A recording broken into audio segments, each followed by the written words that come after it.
Forest colony ખાતે પત્ની અને 2 સંતાનોની હત્યા કરનાર અધિકારીને કોર્ટમાં રજૂ કરાયો.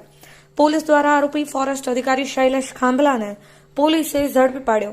ટ્રિપલ હત્યા કેસમાં આરોપીને પોલીસે ઝડપી રિમાન્ડ સહિતની માંગ સાથે કોર્ટ સમક્ષ રજૂ કરાયો. કોર્ટ દ્વારા ફોરેસ્ટ અધિકારી શૈલેષ ખાંભલાના 7 દિવસના રિમાન્ડ મંજૂર કરાયા. હત્યા કેસમાં વધુ ખુલાસા તેમજ અન્ય કોઈ સામેલ છે કે કેમ તે અંગે પોલીસ રિમાન્ડ પૂર્ણ થયે ખુલાવા પામશે. Zahid Syed, reporter 24 news, Bhavnagar. ફાંસી આપો, ફાંસી આપો.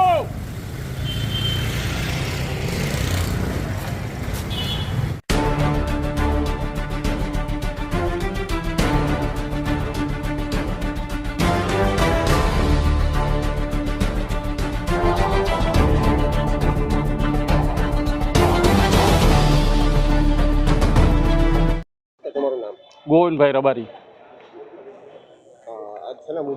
આજે હું આ રાક્ષસને લાવવાના તેવી મને ખબર પડી, શૈલેષ ખાંભલાને, એટલે હું સીધો અહીં કોર્ટે આવ્યો છું અને એને ઝડપી ફાંસી મળે એના માટે થઈને અમે બધા પ્રયત્ન કરીએ છીએ.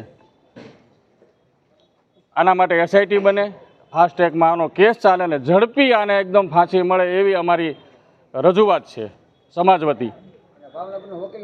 અને ભાવનગર વકીલ મંડળને વિનંતી કે આનો કોઈ કેસ લડે નહીં એવી રબારી સમાજ વતી હું અપીલ કરું છું.